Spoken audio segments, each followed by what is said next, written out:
Muraho neza, uyu mwanya tugiye kuwufata twigira hamwe ibintu 7 udakwiye gukora na rimwe mu gitondo ukibyuka. Niba uri mushyashya rero kuri iyi channel yacu, turakwibutsa gukanda subscribe ndetse n'akamenyetso ka notification kugira ngo ubutaha ibiganiro tuguteguriye bijye bikugeraho ku gihe. Tuguhaye ikaze rero, njye ndi Japhet Ntakirutimana nk'uko bisanzwe. Ku mwanya wa mbere turahasanga kubyuka wirukankira mu kazi. Hari ubwo ubyuka mu gitondo ugahita ukaraba vuba ukambara ugahita wirukankira ku kazi. Nyamara ibi ngibi ntabwo ari byiza na gato, kuko wagafasha umwanya mutoya ugakora agasiporo gato, ukanywa amazi, ugafata n'ifunguro rya mu gitondo niba rihari.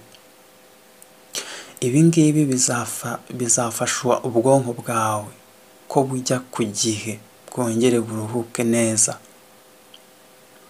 Muri icyo gihe kandi ibitotsi wabyutse ufite bizashira, ubwonko bwawe butekereze neza ko ubyutse. Hanyuma icyo gihe umunsi wose uzagenda neza, ndetse n'akazi uzakora bizagenda neza, ubwonko bwawe butajagaraye. Ku mwanya wa kabiri turahasanga koga amazi ashyushye mu gitondo.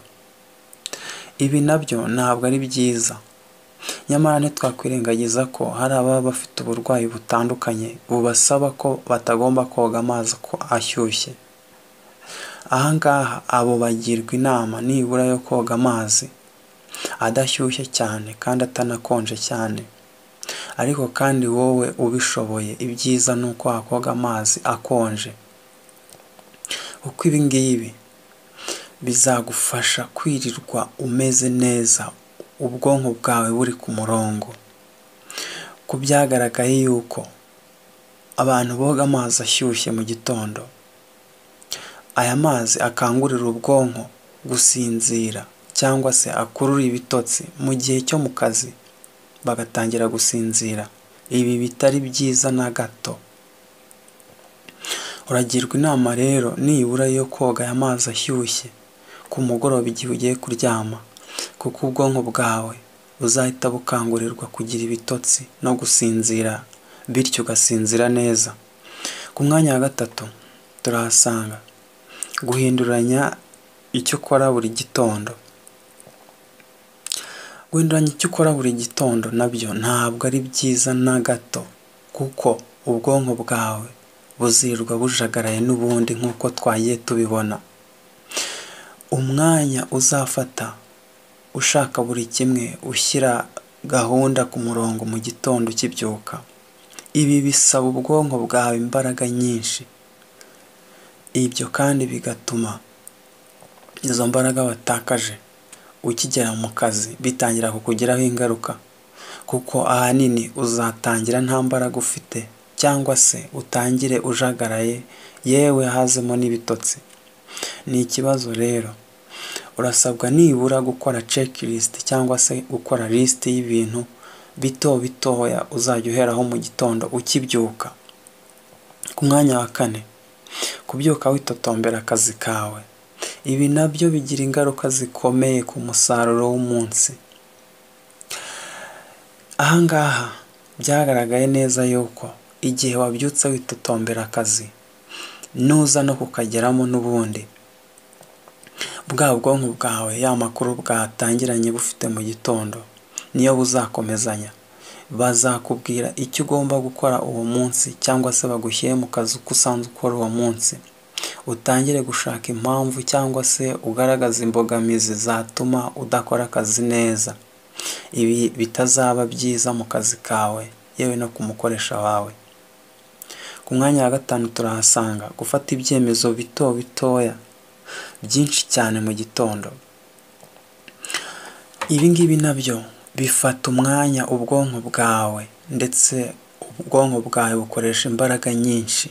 Nubwo kaba ari akantu gatoya ugiye gutekerezaho ukibyuka, ubwonko bwawe bukoresha imbaraga nyinshi z'umurengera, bitandukanye n'uko waba waraye upanze utuntu dutoya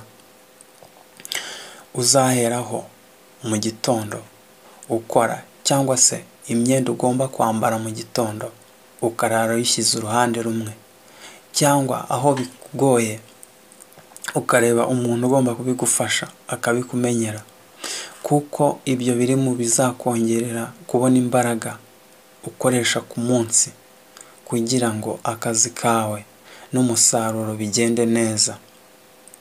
Ku mwanya wa 6 turahasanga guhindura alarme wabyukiragaho ukongeraho igihe runaka, minota 5, 10 se 15. Ibi nabyo ntabwo ari byiza na gato, kuko muri cya gihe wahinduye alarme izajya yongera isone, ubwonko bwawe bwongere bukanguke. Nyamara kandi n'ubundi muri icyo gihe cy'iminota 10 cyangwa 15 ntacyo ubwonko bwawe buba buruhutseho, usibye guta ekiribure, ndetse yewe bikaza kukugiraho n'ingaruka ku munsi wose w'akazi, aho wirirwa unaniwe cyangwa se utari buri gahunda, yewe n'umusaruro ukaza kuboneka atari mwiza, yewe utanashimishije na gato. Ku mwanya wa 7 turahasanga kubyukira kuri fone. Ahangaha aho ICT igeze usanga abantu benshi babyukira ku mbuga nkoranyambaga, yewe ku bitangazamakuru basoma. Nyamara ibi ntabwo ari byiza, ahubwo icyiza bakugira inama yo kubyuka ugakora twa tuntu dutoya tutagusaba kureba mu mashini cyangwa muri telefone, turimo siporo, turimo kunywa amazi. Ugirwa inama kandi yo gufata ifunguro usanzwe ufata rya mu gitondo muri icyo gihe, ariko ibyiza ni ukuba warateganyije buri kimwe cyose uzajya ukora mu gitondo, atari bya bindi uhora uhindagura. Ibyo bizatuma mu kazi kawe ugira umusaruro kandi bigufashe nawe mu buzima bwa buri munsi. Birumvikana ko n'ubwonko bwawe buzagira ubuzima bwiza. Ikiganiro cy'uyu munsi n'aha tugisoreje. Turagushimira kuba wadukurikiye. Nawe ubutaha.